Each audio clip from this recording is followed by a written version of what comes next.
मैं डॉक्टर रविंद्र कुमार शास्त्री सोम आप लोगों की समक्ष अपने विचार प्रस्तुत कर रहा हूँ। आशा है कि मेरे विचारों को सुनकर आप लोग मेरा प्रोत्साहन अर्थात उत्साहवर्धन करने का प्रयास करेंगे। जीवन क्या है? जब इस पर हम कभी विचार करते हैं तो ऐसा लगता है कि जीवन कुछ भी नहीं है, क्योंकि यह क्षणभंगुर है। कब व्यक्ति यहाँ से चला जाए किसी को पता नहीं। मौत हमेशा तैयार रहती है, लेकिन फिर भी शास्त्रों का कथन है कि मनुष्य की आयु 400 वर्षों तक होती है और साधारण रूप से मनुष्य की आयु कम से कम 100 वर्ष तक होती है। 100 वर्ष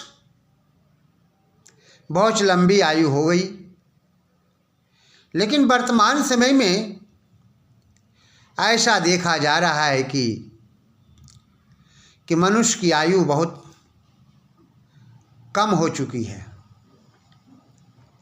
अधिकांश रूप में मनुष्य का जीवन 65-70 के बीच में सिमट जाता है। अनेक प्रकार के रोग फैले हुए हैं, वातावरण दूषित है, अन्न भी शुद्ध रूप से नहीं मिल पा रहा है और हमें जितने विटामिन की आवश्यकता है वे भी प्राप्त नहीं हो पा रहे हैं। आज मनुष्य 50 वर्ष, 55, 60 और अधिक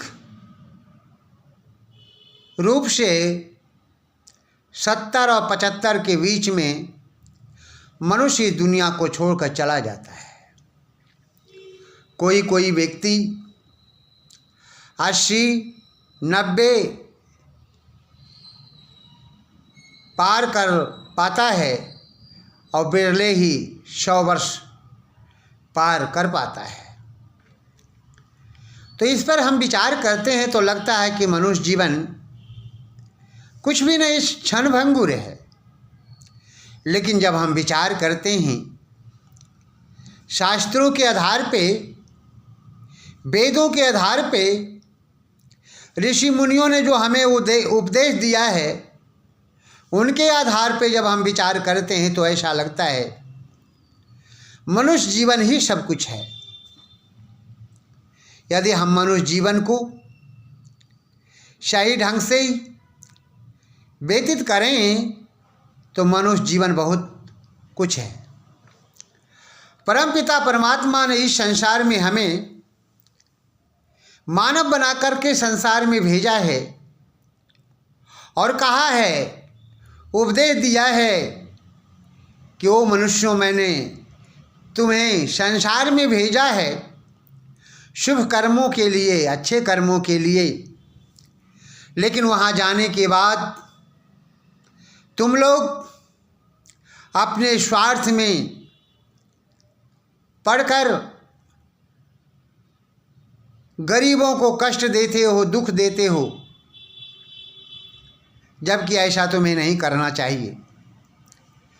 परमपिता परमात्मा ने हमें ये मानव का जो चोला दिया है शुभ कर्मों के लिए दिया है, उपदेश के लिए, उपदेश करने के लिए दिया है, धर्म करने के लिए दिया है, धार्मिक बनने के लिए दिया है। लेकिन हम क्या बन रहे हैं? शायद मैं समझता हूँ सैकड़ों मनुष्यों में शायद 5% लोग ऐसे होंगे जो शुभ कर्म कर रहे होंगे। सब ने तो खाना पीना सोना, संतान पैदा करना, भोग विलास करना ही अपना लक्ष्य आज के मनुष्यों ने बना लिया है, समझ लिया है। लेकिन केवल संतान उत्पन्न करना, खाना पीना सोना और मौज उड़ाना ही मनुष्य का लक्ष्य नहीं है। मनुष्य का लक्ष्य तो एक अलग लक्ष्य है। वह लक्ष्य क्या है? मोक्ष तक पहुँचना, मोक्ष को प्राप्त करना। लेकिन मोक्ष प्राप्त करने वाले कितने लोग हैं? आज इंजीनियर बन जाते हैं, डॉक्टर बन जाते हैं, ना जाने क्या क्या बन जाते हैं। सभी लोग जानते हैं, अधिकांश रूप में जानते हैं कि मांस मनुष्य का भोजन नहीं है, मछली मनुष्य का भोजन नहीं है, शराब पेय पदार्थ नहीं है। फिर भी लोग मांस खाते हैं, मछली खाते हैं और अपने पेट को कब्र बना लेते हैं, शमशान बना लेते हैं। वो दुनिया के लोगों, क्या परमपिता परमात्मा ने तुम्हें या हमें इस संसार में इसलिए भेजा था कि हम निर्दोष प्राणियों को मारकर उनके मांस खाएं और अपनी भूख मिटाएं?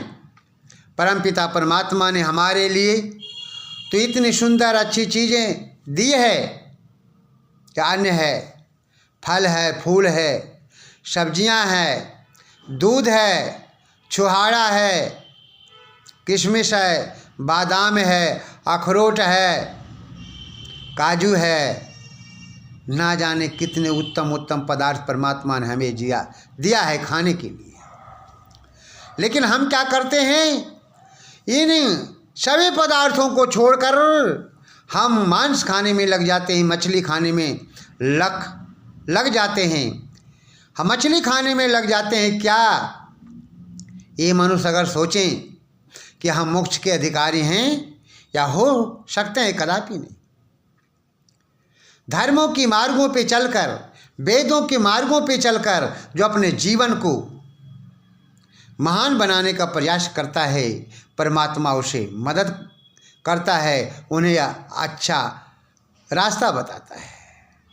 लेकिन हम वेद मार्ग को धीरे धीरे शनै शनै भूलते जा रहे हैं। ये मनुष्य का लक्ष्य नहीं है। मनुष्य का लक्ष्य केवल एक है, और जिस लक्ष्य को परमपिता परमात्मा ने उसे अपनाने के लिए भेजा है, वह लक्ष्य है मोक्ष प्राप्त करना। ठीक है, अन्न है, जीने के लिए है, चलने के लिए है, क्योंकि जब तक शरीर में कोई ताकत नहीं होगी हम शरीर को आगे नहीं बढ़ा सकते हैं। जिस प्रकार से दीपक में तेल अगर नहीं है तो दीपक बुझ जाता है, उसी प्रकार से यदि हम शरीर को भोजन नहीं देंगे तो ये शरीर नहीं चल पाएगा। इसलिए परमपिता परमात्मा ने कहा कि तुमको मैंने उत्तम से उत्तम पदार्थ खाने में दिया है, फिर भी तुम मांस मछली खा रहे हो। शास्त्रों का कथन है, सा विद्याया विमुक्तये, सा विद्याया विमुक्तये, सा विद्याया विमुक्तये। विद्या वही होती है जिससे मुक्ति प्राप्त होती है। अब विचारणीय विषय है, कितने लोग मुक्ति प्राप्त करने वाले हैं? लोग आज दुष्टों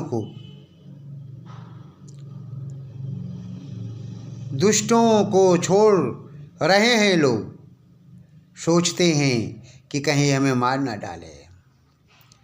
नेता लोगों को देखिए, अपनी गद्दी के लिए ना जाने क्या क्या कारनामे करते हैं। इन्हें क्या मतलब है मोक्ष से?